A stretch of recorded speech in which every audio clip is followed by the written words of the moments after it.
ইমাম হোসাইন রাদিয়াল্লাহু তাআলা আনহু যখন সেজদায় গেলেন তখন তলোয়ার দিয়ে সজোরে আঘাত করে তার মাথা শরীর থেকে আলাদা করে দিল। ইন্না লিল্লাহি ওয়া ইন্না ইলাইহি রাজিউন। কারবালার যুদ্ধ কেন হয়েছিল? তৎকালীন শাসক ইয়াজিদ রাসূল সাল্লাল্লাহু আলাইহি ওয়াসাল্লামের আদরের নাতি ইমাম হোসাইন রাদিয়াল্লাহু তাআলা আনহুর উপরে কেন এত ক্ষিপ্ত ছিল? কেন তাকে হত্যার জন্য 22,000 সৈন্যবাহিনী পাঠিয়েছিল? আর কিভাবে শেরে খোদা হযরত আলীর সন্তান ইমাম হোসাইন রাদিয়াল্লাহু তাআলা আনহু একাই 22,000 সৈন্যের সাথে যুদ্ধ করেছেন এবং হাজার হাজার সৈন্যকে নিহত করেছেন? আর শেষ পর্যন্ত জালিম শাসক ইয়াজিদের ভাগ্যে কি হয়েছিল?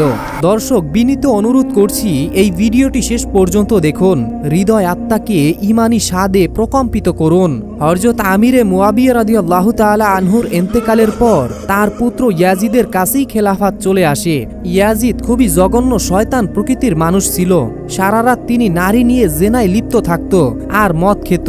ইয়াজিদের হাতে যখন খেলাফত চলে আসে তখন ইয়াজিদ নিজেই বুঝতে পেরেছিল তার মতো বদমাইশকে সিংহাসনে বসিয়ে রাসূল সাল্লাল্লাহু আলাইহি ওয়াসাল্লামের নাতি ইমাম হোসাইন রাদিয়াল্লাহু তাআলা আনহুর মতো বীর কখনোই বসে থাকতে পারে না। আর সে যেহেতু জানতো এই পৃথিবীতে তার একমাত্র শত্রু হচ্ছে শেরে খোদা হযরত আলী রাদিয়াল্লাহু তাআলা আনহুর পুত্র ইমাম হোসাইন রাদিয়াল্লাহু তাআলা আনহু, তাই সে চলে বলে কৌশলে ইমাম হোসাইন রাদিয়াল্লাহু তাআলা আনহুকে হত্যা করার কৌশল অবলম্বন করতে লাগলো। সে শুরুতে একটি চিঠি লিখল মদিনা মনোয়ারার গভর্নর ওয়ালিদ বিন উতলার বরাবর। সেই চিঠিতে লেখা ছিল ইমাম হোসাইন রাদিয়াল্লাহু তাআলা আনহু যেন তার ইমানদার সাঙ্গপাঙ্গকে নিয়ে আসে এবং আমি সম্রাট ইয়াজিদের পা ধরে হাত ধরে যেন বায়াত গ্রহণ করে। এমন দাম্ভিকতাপূর্ণ চিঠি পেয়ে ইমাম হোসাইন রাদিয়াল্লাহু তাআলা আনহু যথেষ্ট রাগান্বিত হলেন। এদিকে ইমাম হোসাইন রাদিয়াল্লাহু তাআলা আনহু যখন কুফার দিকে রওনা দিলেন ইয়াজিদের মুখোমুখি হওয়ার জন্য, তখনই তার কাছে বিভিন্ন গুপ্তচররা কুফার পরিস্থিতি নিয়ে বিভিন্ন সংবাদ পৌঁছাতে লাগলো। সেই পত্রগুলো ছিল আবেগ মাখা। সেখানে বলা হলো, হে রাসূল সাল্লাল্লাহু আলাইহি ওয়াসাল্লামের নাতি ইমাম হোসাইন, আমরা আপনার অপেক্ষায় আছি। এখানে ইয়াজিদের জুলুম অত্যাচার অনেক বেড়েই চলছে। আমরা আপনার অপেক্ষায় আছি। আপনার হাতে বায়াত গ্রহণ করব। ইয়াজিদের বায়াতকে আমরা কখনোই কবুল করব না। তখন ইমাম হোসাইন রাদিয়াল্লাহু তাআলা আনহু পরিস্থিতিকে ভালো করার জন্য নিজের ভাই মুসলিম বিন ওয়াকিল রাদিয়াল্লাহু তাআলা আনহুকে কুফা শহরে পাঠিয়ে দিলেন এবং বললেন সেখানে গিয়ে সে যেন সেখানকার পরিস্থিতি দেখে। তো যখনই মুসলিম বিন ওয়াকিল সেখানে পৌঁছালো, সাথে সাথে কুফার মুসলমানরা তার হাতে বায়াত গ্রহণ করলো। সেদিন 18,000 মানুষ বায়াত গ্রহণ করছিল এবং বলল, আমরা ইমাম হোসাইনের সঙ্গে আছি, ইয়াজিদকে চিনি না। এদিকে ইয়াজিদ যখন জানতে পারলো মুসলিম বিন ওয়াকিলের হাত ধরে আমার রাজ্যকে প্রত্যাখ্যান করে তারা নতুন দল কায়েম করছে, সাথে সাথে ইয়াজিদ লোকদের উপরে অত্যাচার ও নির্যাতন শুরু করে দিল। আর এই 18,000 মুসলমানের অধিকাংশরাই ইমাম হোসাইনের ভাইয়ের সাথে মুহূর্তেই পল্টি নিয়ে বিশ্বাসঘাতকতা করল এবং খুবই দুঃখজনক হলেও সত্যি তারা ইয়াজিদের বয়ে মুসলিম বিন আকিলকে নির্মমভাবে হত্যা করল। এদিকে রাসূল সাল্লাল্লাহু আলাইহি ওয়াসাল্লামের নাতি ইমাম হোসাইন রাদিয়াল্লাহু তাআলা আনহু কুফার দিকে যাচ্ছিলেন, কেননা তার ভাই সর্বশেষ কুফা থেকে যে চিঠি পাঠিয়েছিল সেই চিঠিখানায় বলা হয়েছিল, ভাইজান এখানকার পরিস্থিতি খুবই ভালো, আমার হাত ধরে 18,000 মানুষ ইতিমধ্যেই বায়াত গ্রহণ করেছে। কিন্তু হযরত ইমাম হোসাইন রাদিয়াল্লাহু তাআলা আনহু খুব কাছাকাছি চলে গেলেন কুফা নগরীর। তখন তিনি জানতে পারলেন তার ভাইকে কুফাবাসীরা নির্মমভাবে হত্যা করেছে। এটি শুনে তিনি কান্নায় ভেঙে পড়লেন। ইতিমধ্যে ইয়াজিদের বাহিনীর একটি দল এসে তাদেরকে বাধা দিল, কিন্তু হযরত ইমাম হোসাইন রাদিয়াল্লাহু তাআলা আনহু এর শক্তির সামনে বেশিক্ষণ দাঁড়িয়ে থাকতে পারল না। ইমাম হোসাইন রাদিয়াল্লাহু তাআলা আনহু কৌশল করে রাস্তা পরিবর্তন করে কুফার দিকে রওনা দিল। আর যেতে যেতে তারা এমন একটি সমতল ভূমিতে পৌঁছে গেল, সেই জায়গাটির নাম হলো কারবালা। তখন তিনি তার সমস্ত লস্করকে আদেশ দিয়ে বলল তারা যেন এখানেই তাবু করে। এমনিভাবে হযরত ইমাম হোসাইন রাদিয়াল্লাহু তাআলা আনহু কারবালার সেই ঐতিহাসিক ময়দানে পৌঁছে গেল। কিন্তু ওইদিকে ইয়াজিদ যখন জানতে পারল তার ছোটখাটো বাহিনী কোনোভাবেই হোসাইন রাদিয়াল্লাহু তাআলা আনহুর সামনে দাঁড়াতে পারছে না, তখন সে 22,000 সেনাবাহিনীর এক বিশাল লস্কর বাহিনীকে পাঠিয়ে দিল শুধুমাত্র ইমাম হোসাইন রাদিয়াল্লাহু তাআলা আনহু এবং তার সাথে থাকা 82 জন সৈন্যবাহিনীর মোকাবেলা করার জন্য। ভাবা যায় 82 জন মানুষের বিরুদ্ধে 22,000 সৈন্যবাহিনীর বিশাল দল, অর্থাৎ ইমাম হোসাইনের বাহিনীর থেকে 100 গুণ বেশি। কিন্তু মজার ব্যাপার হলো এই 22,000 সৈন্যবাহিনী কারবালার ময়দানে এসে তাঁবু গেড়েও মনোবল ঠিক রাখতে পারল না। শেষ পর্যন্ত তারা বুঝতে পারল ইমাম হোসাইনকে কখনোই সামনে থেকে হারানো সম্ভব নয়, কেননা উনি হচ্ছেন শেরে খোদা হযরত আলীর পুত্র। তো তারা কি করলো? যেহেতু কারবালার পানির একমাত্রই উৎস ছিল ফোরাত নদী, তারা সেই ফোরাত নদীর পানি সরবরাহ করা বন্ধ করে দিল। এদিকে ইমাম হোসাইন রাদিয়াল্লাহু তাআলা আনহুর দলের মানুষেরা তো পিপাসার কষ্ট সহ্য করতে পারবে, কিন্তু সেখানে যে 6 মাসের শিশু এবং নারীরা রয়েছে তারা কিভাবে এই কষ্ট সহ্য করবে? আর এই উত্তপ্ত মরুভূমির বুকে কয়দিন পানি না খেয়ে বেঁচে থাকা যায়? তো সেজন্য তাদের পরিস্থিতি আস্তে আস্তে সংকটময় হতে আরম্ভ করলো। এদিকে 9 মুহররমের দিন আসলো। তখন ইমাম হোসাইন রাদিয়াল্লাহু তাআলা আনহু বুঝতে পেরেছিলেন যে ইয়াজিদ এবং তার বাহিনীর উদ্দেশ্য ছিল একমাত্র রাসূল সাল্লাল্লাহু আলাইহি ওয়াসাল্লামের আদরের নাতিকে হত্যা করা, শহীদ করা, এছাড়া ইয়াজিদের আর কোনো উদ্দেশ্য নেই। তাই ইমাম হোসাইন রাদিয়াল্লাহু তাআলা আনহু রাতের অন্ধকারে 9 তারিখে 9 মুহররম তার সকল সঙ্গী সাথীদেরকে একাত্র করে বললেন, আমি জানি তোমরা আমার চেহারার দিকে তাকিয়ে পিছনে ফিরে যেতে পারবে না, তাই আমি এই বাতিটি বন্ধ করে দিচ্ছি যাতে তোমরা আমার চেহারার দিকে না তাকাও। দয়া করে তোমরা সকলেই চলে যাও, আমার জন্য তোমাদের জীবনকে এখানে উৎসর্গ করতে যেও না। তাদের উদ্দেশ্য শুধুই আমি একাই 22,000 সৈন্যের সাথে লড়াই করব। তোমরা তোমাদের সন্তানকে নিয়ে ফিরে যাও, এই লড়াই তোমাদের নয়, এটা আমার। তো তিনি বাতি বন্ধ করে 2 ঘন্টা অপেক্ষা করার পর বাতি জ্বালিয়ে দেখলেন এদের একজনও সরে যায়নি। প্রত্যেকেই ইমাম হোসাইন রাদিয়াল্লাহু তাআলা আনহুর চেহারার দিকে তাকিয়ে ফুফু করে কান্না করছেন। ইমাম হোসাইন রাদিয়াল্লাহু তাআলা আনহুর চোখের পানি আর আটকাতে পারল না, আর তারা প্রত্যেকেই ইমাম হোসাইন রাদিয়াল্লাহু তাআলা আনহুর হাত শক্ত করে ধরল এবং বলল, ইয়া ইমাম হোসাইন, আপনি হচ্ছেন শেরে খোদা আলীর পুত্র, আপনি হচ্ছেন রাসূল সাল্লাল্লাহু আলাইহি ওয়াসাল্লামের আদরের নাতি। আমরা কিভাবে আপনাকে এখানে একা ছেড়ে চলে যাব? এই দুনিয়ার জিন্দেগি কি সব? এরই মধ্যে কথা বলতে বলতে হঠাৎ করে ইমাম হোসাইন রাদিয়াল্লাহু তাআলা আনহুর 6 মাসের শিশু সন্তানের বুকে ঢুকে গেল এবং চোখের সামনে নিজের দুগ্ধপুষ্য সন্তানের মৃত্যু দেখে ইমাম হোসাইন রাদিয়াল্লাহু তাআলা আনহু কেঁদে উঠলেন। তখন ইয়াজিদের বাহিনী একের পর এক তীর বর্ষণ করতে লাগলো।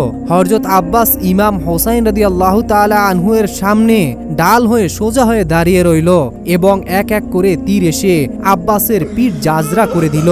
ইমাম হোসাইন রাদিয়াল্লাহু তাআলা আনহু আস্তে আস্তে সামনের দিকে অগ্রসর হলেন এবং ফোরাত নদীর কাছে এসে ওখান থেকে পানি নিলেন এবং তিনি পানি পান করলেন। তারপর বীর কণ্ঠে হুঙ্কার দিয়ে বললেন, কে আসো, সামনে অগ্রসর হও। 22,000 সৈন্যের মধ্যে অতি উৎসাহিত 200-300 দৌড়ে আসলো। যারা আসলো তারা চাইছিল ইয়াজিদের কাছ থেকে পুরস্কার নিতে এবং তারা ইমাম হোসাইন রাদিয়াল্লাহু তাআলা আনহুর কাছাকাছি এসে বুঝতে পারলো যে তারা আসলে কার সামনে এসে দাঁড়িয়েছে। ইমাম হোসাইন রাদিয়াল্লাহু তাআলা আনহু ছিলেন শেরে খোদা, আল্লাহর সিংহ, আলীর পুত্র। তিনি একাই 350 জন শত্রুর প্রত্যেককে কতল করে দিল এবং এই দৃশ্য দেখে 22,000 সেনা যারা ছিল পিছনে, এদের কেউ আর সামনে অগ্রসর হওয়ার চেষ্টাও করল না। তারা এতটাই ভয় পেয়েছিল, কেননা এটা ছিল একটি অস্বাভাবিক যুদ্ধ। কেননা এই যুদ্ধে শত শত সেনা নিহত হয়েছিল শেরে খোদা হযরত আলীর পুত্র ইমাম হোসাইনের তরবারির ডগায়। তখন ইয়াজিদ বুঝতে পারল কোনোভাবেই ইমাম হোসাইনকে সামনে থেকে হারানো সম্ভব নয়, এমনকি তীর চালিয়েও নয়। তাই ইয়াজিদের বাহিনী অপেক্ষায় ছিল কখন ইমাম হোসাইন রাদিয়াল্লাহু তাআলা আনহু নামাজের জন্য দাঁড়ায়, কেননা তারা ভালো করেই জানে রাসূল সাল্লাল্লাহু আলাইহি ওয়াসাল্লামের নাতি নামাজ মিস দিতে পারে না। অতঃপর আসরের নামাজের সময় এলে তখন যুদ্ধের ময়দান থেকে একটু আড়ালে গিয়ে একটি গুহায় পাথরের উপরে উঠে ইমাম হোসাইন রাদিয়াল্লাহু তাআলা আনহু আসরের নামাজের নিয়ত বাঁধলেন এবং কিছুক্ষণের মধ্যেই তিনি রুকু শেষ করে সেজদায় গেলেন। এদিকে ইয়াজিদের বাহিনীর একটি নিকৃষ্ট সেনা, তার নাম ছিল শিমার বিন জশান। তখন শিমার বিন জশান ইমাম হোসাইন রাদিয়াল্লাহু তাআলা আনহু যখন সেজদায় গেলেন তখন তলোয়ার দিয়ে সজোরে আঘাত করে তার মাথা শরীর থেকে আলাদা আলাদা করে দিল।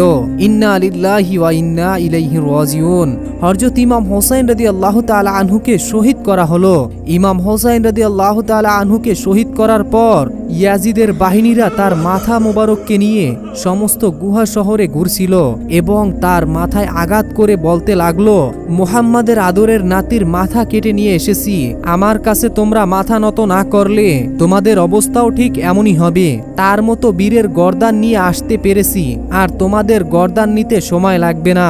শেষ পর্যন্ত কারবালার এই দুঃখ ভরা যুদ্ধে ইমাম হোসাইন রাদিয়াল্লাহু তাআলা আনহু এর বংশের মধ্যে একজনই ছেলে বেঁচে ছিল, তার নাম ছিল জয়নুল আবেদিন। তারপরে ইমাম হোসাইন রাদিয়াল্লাহু তাআলা আনহুর ঘরের সমস্ত মেয়েদেরকে কয়েদি বানিয়ে নিকৃষ্টভাবে অপমান করে কুফার রাস্তায় হাঁটানো হয়েছিল। আর এই দৃশ্য দেখে কুফাবাসীর অন্তরে প্রচণ্ড ঘৃণা জন্মেছিল ইয়াজিদের জন্য। সবাই বলতে লাগলো, ঠিক আছে, বুঝতে পারলাম, ইয়াজিদ তার ক্ষমতা টিকিয়ে রাখার জন্য ইমাম হোসাইন রাদিয়াল্লাহু তাআলা আনহুকে শহীদ করেছে, কিন্তু রাসূল সাল্লাল্লাহু আলাইহি ওয়াসাল্লামের বংশের নারীদেরকে এ কেমন অপমান। কিন্তু মানুষ ছিল খুবই ভীতু, কোনোভাবেই তারা ইয়াজিদের সামনে দাঁড়াতে পারছিল না। আর ইমাম হোসাইনকে শহীদ করার পর ইয়াজিদ ভেবেছিল পৃথিবীতে তার সামনে মাথা উঁচু করে দাঁড়ানোর মতো আর কেউই নেই, আর সেই কারণে সমস্ত পৃথিবী তার ভয়ে কেঁপে উঠবে। সে অহংকারের সহিত ইমাম হোসাইনের কাটা মাথাকে আঘাত করে গর্জন করে বলতে লাগলো, কে আসো আমার সামনে দাঁড়াতে পারে? এই পৃথিবীর একচ্ছত্র অধিপতি হয়ে যাব আমি।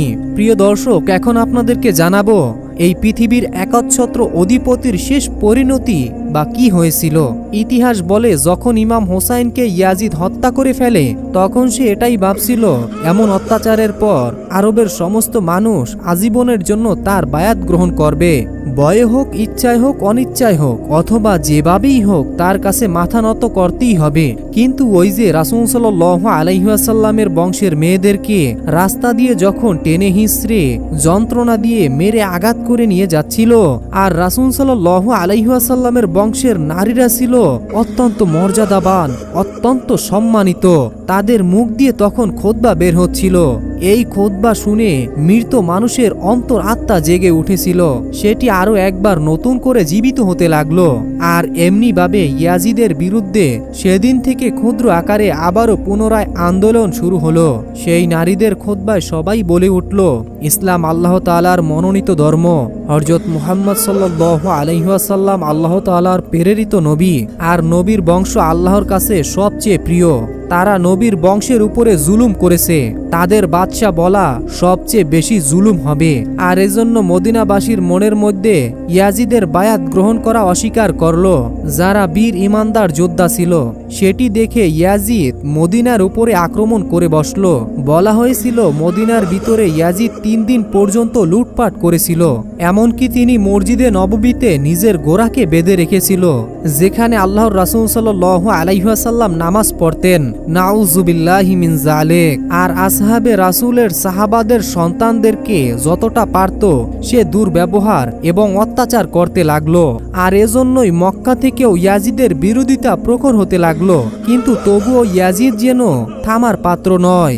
যখন সে জানতে পারলো মদিনার পর মক্কার লোকেরাও তার উপরে প্রচন্ড ক্ষিপ্ত, তার বায়াত আর কেউই এখন গ্রহণ করতে চায় না, কেননা ইমাম হোসাইনের কষ্টের বেদনা তাদেরকেও কাঁদাচ্ছে, এটা জানতে পেরে ক্ষিপ্ত হয়ে মক্কাতেই আক্রমণ করে বসলো ইয়াজিদ। ইতিহাস থেকে জানা যায় সেই ঘটনাকে হীরার ঘটনা বলা হয়ে থাকে। ইয়াজিদ এমন এমন কাজ করেছিল মক্কায় আক্রমণ করে, যা রাসূল সাল্লাল্লাহু আলাইহি ওয়াসাল্লামের ওফাতের পরে কেউ করেছে বলে মনে হয় না। সেই দৃশ্য দেখে মক্কাবাসীরা সকলেই ইয়াজিদকে লানত দিয়েছিল। সে মক্কা মুকাররমায় আক্রমণ করার পরে মক্কা শরীফের চারপাশে আগুন লাগিয়ে দিয়েছিল। খানায় কাবায় আগুন জ্বলতে দেখে মানুষ প্রচন্ড আকারে তার উপরে ক্ষিপ্ত হয়েছিল। যেদিন মক্কার চারপাশের গিলাফে ইয়াজিদ আগুন লাগিয়ে দিয়েছিল, সেই আগুন খুব বেশি দীর্ঘস্থায়ী হয়নি। হঠাৎ করে মানুষ দৌড়ে এসে সেই আগুন নিভিয়ে দেয়। মজার ব্যাপার হলো মক্কা মুকাররমার গিলাফে কোনো প্রকার কোনো ক্ষতি হয়নি, ওখানের কোনো কিছুই পোড়া যায়নি, বরং দীর্ঘক্ষণ আগুন জ্বলে পরে নিভে গিয়েছিল। কিন্তু যখন থেকে আগুন নিভে যায় তারপর থেকে ইয়াজিদের পেটে আগুন জ্বলতে থাকে, অর্থাৎ ইয়াজিদ খুব ভয়ঙ্কর একটি রোগে আক্রান্ত হয়ে যায়। সেই রোগটি এতটাই মর্মান্তিক ছিল যে সারাক্ষণ শুধু ইয়াজিদের পেটের ভিতরে জ্বালা পোড়া করত, অস্থিরতা কাজ করত, অস্থির হয়ে যেত, শুধু বলতো পানি দাও, পানি দাও, আমাকে পানি দাও। আর সে যখন পিপাসার্ত কুকুরের মতো পানি পান করত, সাথে সাথে সেই পানি তার পেটে গিয়ে তার নারী বুড়িকে জ্বালিয়ে দিত। যতক্ষণ না ইয়াজিদ প্রস্রাব করত ততক্ষণ পর্যন্ত তার পেটের পানি কাবা শরীফের গিলাফের মতো জ্বলতে থাকে। তার সাম্রাজ্যের বড় বড় হাকিমরা পর্যন্ত পেরেশানি হয়ে গিয়েছিল যে তাদের মহারাজের কি এমন রোগ হলো যেই রোগটা শুধু সারাক্ষণ পেটের ভিতরে জ্বলতে থাকে। আর এদিকে সে পানি না খেয়ে বাঁচতেও পারে না, আবার পানি খেয়ে পেটের যন্ত্রণায় চিৎকার করতে থাকে। এমন কোনো রাত ছিল না যে রাজ দরবারের সকল মানুষ তার চিৎকারে ঘুমাতে পারত। সারাক্ষণ শুধু চিৎকার ডাকাডাকি করতেই থাকতো। ইয়াজিদ কোনোভাবেই সেই ব্যথা সহ্য করতে না পেরে দেয়ালের সাথে মাথা বাড়ি মারত। সকলেই বলাবলি করতে লাগলো, এই আযাব ইমাম হোসাইনকে পানি না খেতে দেওয়ার জন্যই এসেছে। দেখো এই সময়ের বাদশাহ, আজ তোর কি পরিস্থিতি, এক বিন্দু পানির জন্য ছটফট করছিস আর সেই পানি খেয়ে পেটকে পুড়ে ফেলছিস, অথচ রাসূল সাল্লাল্লাহু আলাইহি ওয়াসাল্লামের আদরের নাতি ইমাম হোসাইন রাদিয়াল্লাহু তাআলা আনহু এক ফোঁটা পানি তোদের কাছে চেয়েছিল, তোরা দিসনি। এরই মধ্যে ইয়াজিদের পরিস্থিতি খুবই ভয়াবহ হয়ে গেল। আর শরীরের কোনো মাংস বলতে কিছুই ছিল না, শুধু হাড্ডি সহ একটি কঙ্কাল হয়ে গিয়েছিল। একদিন ইয়াজিদ তার সন্তানকে ডেকে বলল, হে প্রাণের সন্তান, তোমাকে আমি বড়ই ভালোবাসি, আমি চলে যাচ্ছি, চলে তো যেতেই হবে, এরপরে আমার এই সিংহাসনকে তুমি দেখভাল করবে। তখন ইয়াজিদের পুত্র ঘৃণার স্বরে বলল, এই সিংহাসনে হোসাইনের রক্ত লেগে আছে, আপনি ভাবছেন আমি আপনার এই সিংহাসনে বসব? লানত আপনার এই সিংহাসনের উপরে। পিতা হিসাবে আপনি যতদিন বেঁচে ছিলেন ততদিন আপনার উপরে আমার ফরজ ছিল খেদমত করা, এমনকি আপনি বেঈমান হলেও সেটা ফরজ ছিল, সেটা আমি পালন করছি। কিন্তু মানুষ হিসাবে আপনাকে আমি অনেক ঘৃণা করি। পৃথিবীতে একমাত্র সন্তান আমি যে পিতার রাজ্যকে ঘৃণা ভরে প্রত্যাখ্যান করলাম। এই কথা শুনে ইয়াজিদ পাগলের মতো হয়ে গেল। এরপরে ইয়াজিদ সারাক্ষণ একটি পাথরের দিকে তাকিয়ে থাকত। যখন দেখলো পানি খেলে তার পেটের ভিতরের নাড়ি বুড়িগুলো জ্বলতে থাকে, এমনকি ইয়াজিদ বাথরুমে গেলেও চিৎকার চেঁচামেচি করত, আর এই কারণেই সেই পানি খাওয়া বন্ধ করে দিল। এদিকে আসতে আসতে ইয়াজিদের শরীরটা একটি জীবন্ত কঙ্কাল হয়ে গেল। ইয়াজিদ পিপাসায় সব সময় ছটফট করত, এজন্য মাঝে মধ্যে তাকে নেশা দ্রব্য দেওয়া হতো। সারা রাত সে নেশা করত এবং নিজের সাথে একটি পশু বানর ছিল। এক পর্যায়ে সেই বানরটিও তাকে ছেড়ে জঙ্গলে চলে যায়। তখন সিপাহীরা বলল, হে মহারাজ, আপনিও না হয় জঙ্গলে গিয়ে সেই বানরটিকে খুঁজে আনুন। আসলে রাজ্যের প্রত্যেকটা মানুষ এতই বিরক্ত হয়ে গিয়েছিল, কেননা একদিকে আমিরের হুকুম পালন করতে হবে আর অন্যদিকে আমিরের চিৎকারের কারণে তারা রাতে ঘুমাতেও পারছিল না, তারা অসুস্থ হয়ে যাচ্ছিল।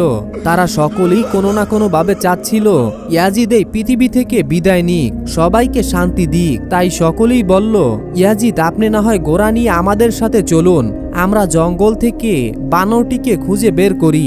ইয়াজিদও রাজি হয়ে গেল, কেননা সে কোনো না কোনো ভাবে চাচ্ছিল যন্ত্রণাটাকে ভুলে থাকতে। এরপরে ইয়াজিদ তার প্রিয় ঘোড়াটিতেই উঠল। মজার ব্যাপার হলো এটি হচ্ছে ইমাম হোসাইন রাদিয়াল্লাহু তাআলা আনহু এর ঘোড়া। ইমাম হোসাইন রাদিয়াল্লাহু তাআলা আনহুর শরীর থেকে গর্দান আলাদা করার পর তার ঘোড়াটিকে এনে সীমা ইয়াজিদের হাতে তুলে দেয়। তারপর থেকেই সেই ঘোড়াতেই চলাফেরা করত ইয়াজিদ। অতঃপর সেই ঘোড়ায় চড়ে যখন জঙ্গলের দিকে যাচ্ছিল, তখন হঠাৎ করে ঘোড়াটি একটি ডিগবাজি দিয়ে ইয়াজিদকে মাটিতে ফেলে দেয়। কিন্তু মজার ব্যাপার হলো ইয়াজিদের পায়ের মধ্যে ঘোড়ার একটি রশি খুব শক্তভাবেই বাঁধা ছিল, আর যেহেতু ঘোড়া কোনোভাবেই তার দৌড় থামাচ্ছিল না, ঘোড়ার থেকে পড়ে যাওয়া ইয়াজিদ মাটির সাথে ঘর্ষণ খেতে খেতে মাটির সাথে ছেঁচড়ে নেচড়ে এমন পরিস্থিতি হলো এবং পাথরের সাথে আঘাত খেয়ে তার হাত পা টুকরো টুকরো হয়ে গেল। তার মাথা মাটির সাথে ঘর্ষণ খেতে খেতে এমন পরিস্থিতি হয়েছিল যে তার চেহারার দিকে তাকিয়ে বোঝা যেত না যে কোথায় নাক মুখ রয়েছে এবং কোথায় চুল রয়েছে। কিন্তু মজার ব্যাপার হলো সেই ঘোড়াটি কোনোভাবেই তার দৌড় থামাচ্ছিল না। ইতিহাসের পাতা থেকে জানা যায়, ইয়াজিদের সিপাহীরা যখন ইয়াজিদের লাশ দেখেছিল তখন তারা নিজের মুখেই বলতে লাগলো, হোসাইন ইবনে আলীর রক্তের আসল সাজাই হচ্ছে এটি। আর এমনই করে পৃথিবীর সবচাইতে নিকৃষ্ট শাসকের মৃত্যু হয়ে গেল।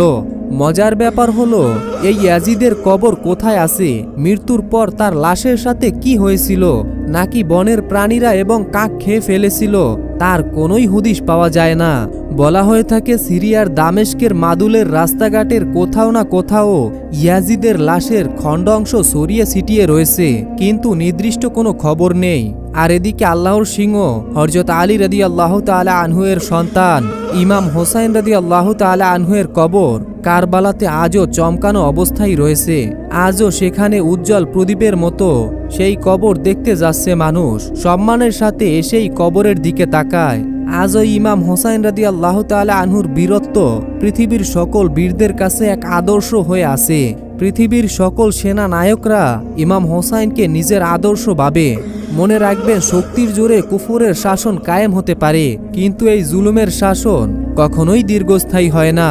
আর আল্লাহ ইয়াজিদের মৃত্যুতে এই বার্তা পাঠিয়ে দিলেন যে এই জমিনে যে বেশি জুলুম করবে তার পরিস্থিতি ইয়াজিদের মতোই হবে। দর্শক, ভিডিওটি ভালো লাগলে অবশ্যই একটি লাইক দিবেন ও চ্যানেলে নতুন হলে চ্যানেলটি সাবস্ক্রাইব করবেন। ভিডিওটি শেষ পর্যন্ত দেখার জন্য সবাইকে ধন্যবাদ।